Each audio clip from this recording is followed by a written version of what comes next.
Les amis, aujourd'hui on se retrouve pour un essai avec une i30N Fastback. La voici. Pourquoi Fastback? Tout simplement parce que c'est le modèle avec le coffre. Je ne sais pas ce que vous en pensez. Ça ressemble un peu à un style un CLA. C'est un grand coupé, même si la CLA est 20 cm plus grande. Donc au niveau de l'arrière, nous avons le détail ici avec le petit becquet, l'inscription Fastback i30N. D'ailleurs, pourquoi le N? Eh bien le N c'est pour Nürburgring. Le pare-choc arrière est comme ceci. Donc nous avons un gros diffuseur assez bien prononcé avec tout ce détail, toutes ces petites lamelles de détail ici, tac tac tac, échappement d'origine, et alors le feu anti-brouillard style comme les véhicules de course. Déjà nous avons des jantes en 19 pouces. La monture des pneus c'est du 235/35/19, étrier rouge. Le bas de caisse ici en plastique avec l'inscription N.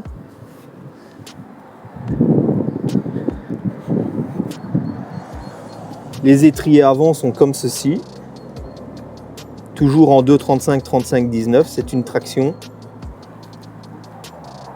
Détail noir, rétroviseur. Alors ici malheureusement c'est du caoutchouc, c'est pas peint.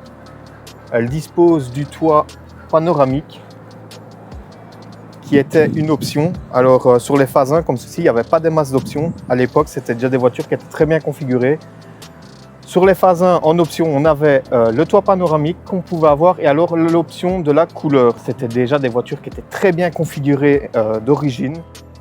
Au niveau de l'avant, vous pouvez constater cette calandre qui se présente comme ceci, toujours l'inscription N. Les feux LED ici qui font aussi office de clignotant. Les phares laser avec 3 optiques. Et alors, toujours la petite lame avant avec le détail rouge.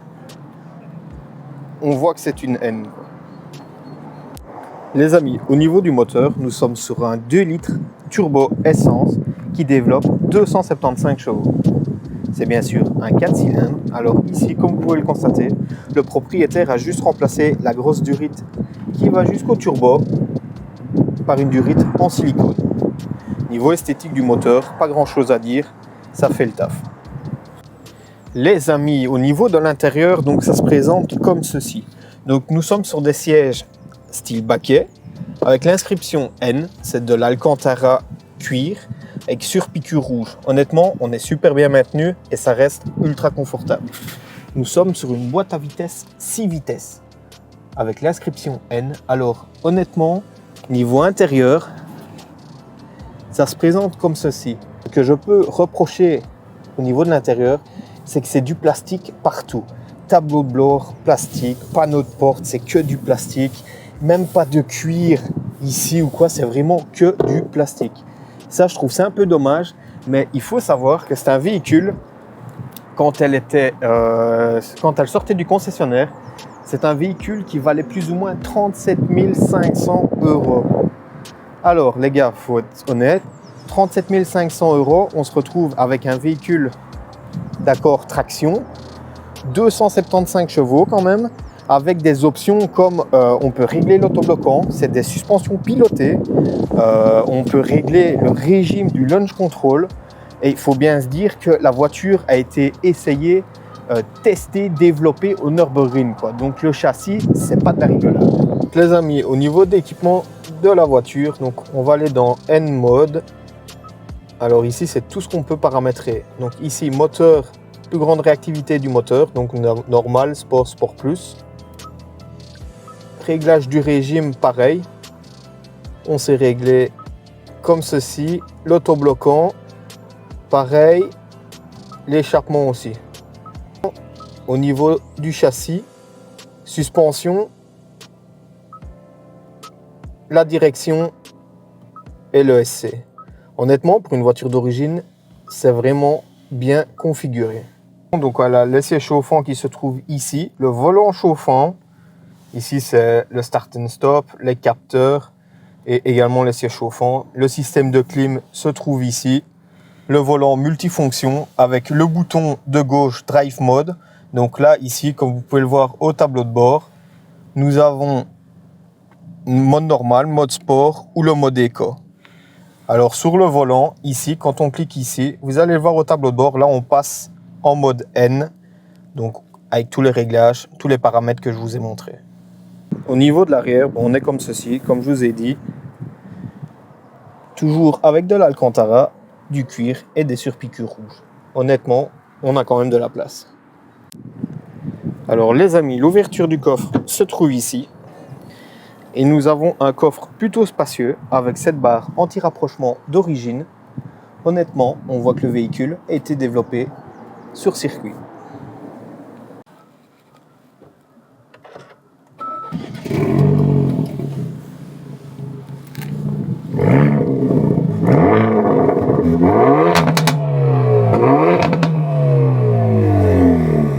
Et là maintenant, il est temps d'aller faire un essai routier. On va passer en mode N et c'est parti.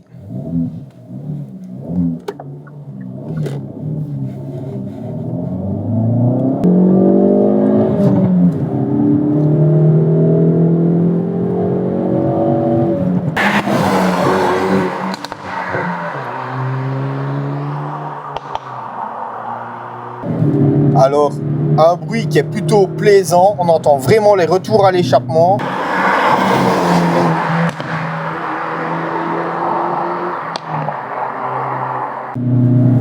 Le châssis travaille vraiment bien, on sent vraiment une grosse différence quand on est en mode N. Alors elle fait le talon pointe automatique, c'est vraiment pas mal. Et je trouve ce moteur plutôt réactif. Alors comme vous avez pu l'entendre, en mode N, ça chante vraiment bien.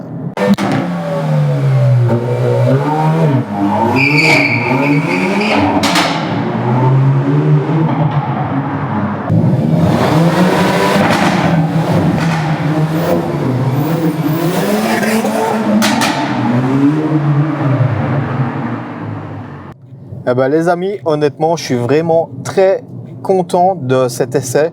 C'est une voiture super équilibrée, il y a de la puissance, il y a de la sonorité parce que l'échappement d'origine, c'est incroyable, ça pop et tout. Franchement, c'est une dinguerie. Autant que quand tu la mets en mode confort, tu n'entends plus rien. Donc ça, c'est vraiment un gros point fort. Le moteur est super réactif. Honnêtement, c'est une réussite.